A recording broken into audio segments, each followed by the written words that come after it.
Hi, I'm Erin with Best Life Physical Therapy, and today we are going to do the technique. It's a low load, long duration stretch for a rib flare. So we will do a stretch, including a couple of pillows, and then we will follow this stretch with an active exercise.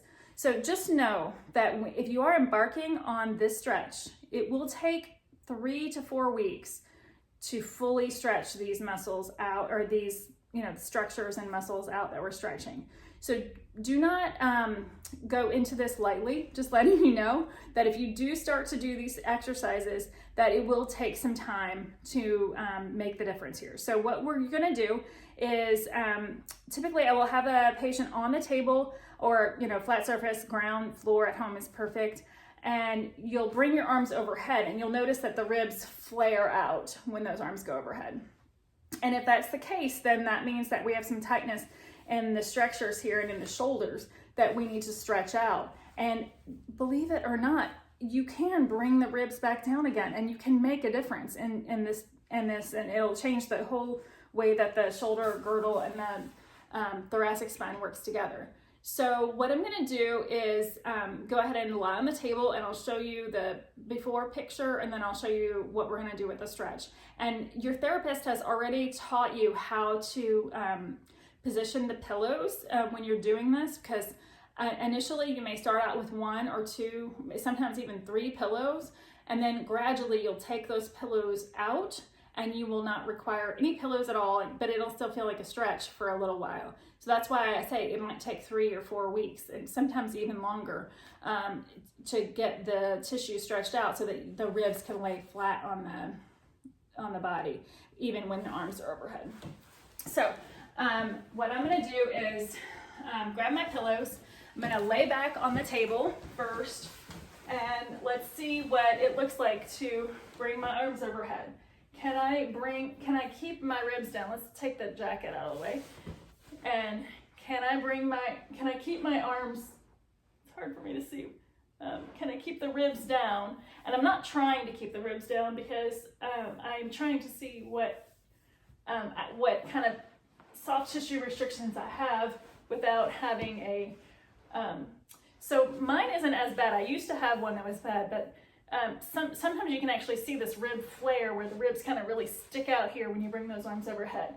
So what we're gonna do now, we want the ribs to be down on the body, even when the arms go overhead. So yeah, I've got a little bit. So we'll see how many pillows I need to put under. So what you're gonna wanna do is I just like the couch pillow.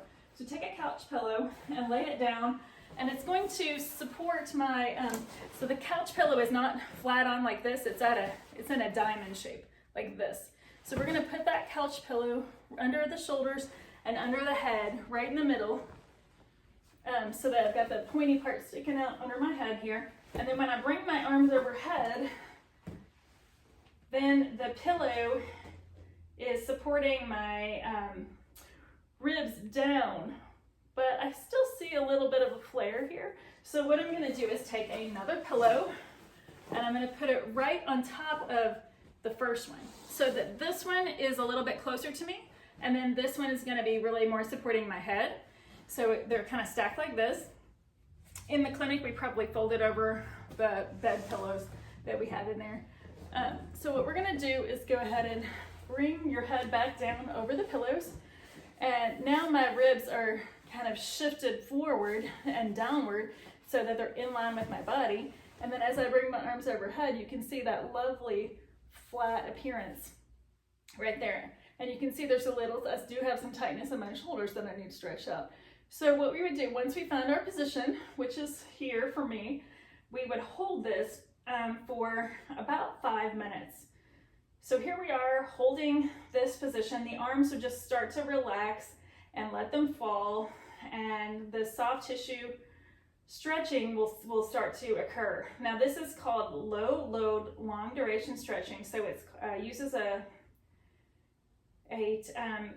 kind of stretching called viscoelastic creep. And what that does is it allows the nervous system to say, oh, okay, I don't have to fight this. I can just relax.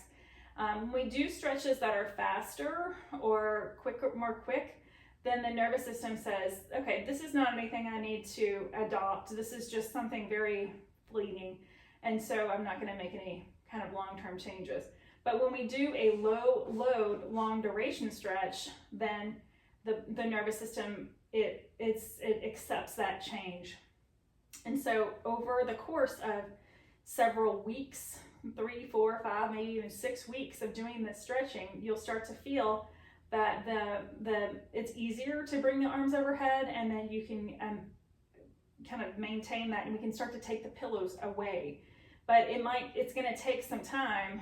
So like I'm saying, just know that if you start this technique, you just stick with it, and it will really pay off dividends in the end. Your body will work so much better. Your breathing mechanism will improve so much because you are not kind of pushing the breath in the wrong direction. We want to push the breath into a downward direction, and so that it bounces off of our pelvic floor muscles and it comes back up and it tones the pelvic floor with every breath. However, when our ribs flare, the breath is pushed outward into an outward direction instead of the downward direction.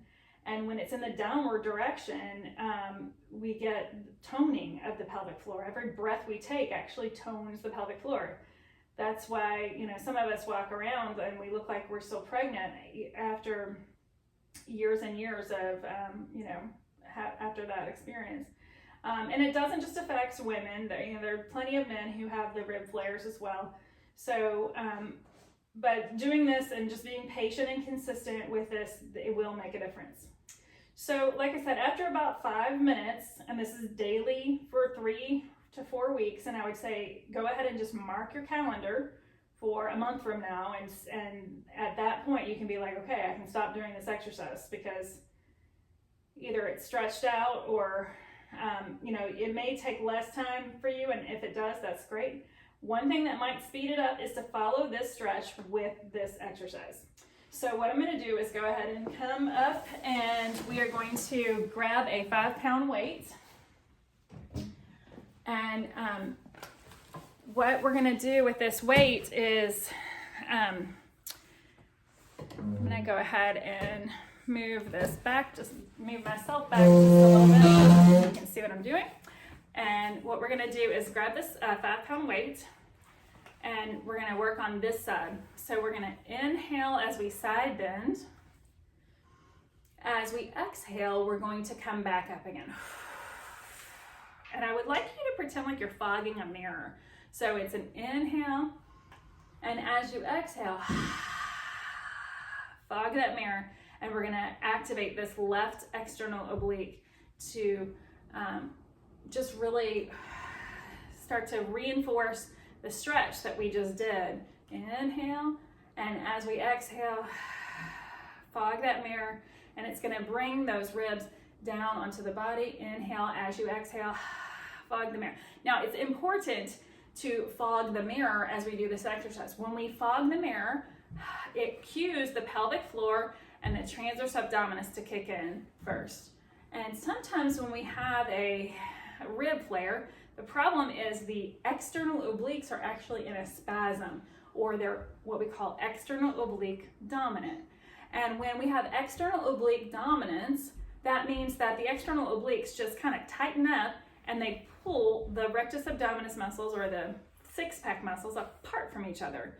And when that happens, it actually makes us look like we're still pregnant, or it makes us look like we have a beer belly sticking out. So what we want to do before we start to kind of do this side bending motion is really make sure with that breath that we're engaging the pelvic floor and the transverse abdominis first. Then we can ask for the external obliques to kick in. So it's going to be an inhale here. As you exhale, pelvic floor drops in, contracts, I should say. When I say pelvic floor, I mean close the openings in your pelvic floor, or stop the flow of urine, or hold back gas, okay? And then draw your belly button in toward your spine gently as you come to upright position. That engages the external obliques here. So inhaling here. As we exhale, close the openings, draw it in, and come back to center. And that's going to engage external obliques. So after about 10 of those, we'll switch to the other hand, and we will do that on the other side. So inhale to prepare. As you exhale, fog that mirror, pelvic floor draws in, abdominals draw in, and then we're going to side bend back up to neutral. So this is a more advanced exercise. If you are not sure about what it means to contract the core, then you actually probably need to get a little bit more instruction and a little bit more comfortable with engaging the core before you do this exercise, okay? So inhaling here, exhaling, fog that mirror, draw in, engaging this external oblique as you come into upright. Inhale, exhale, engage the pelvic floor, bring that body upright. Inhaling here, exhale, engage, come back to neutral.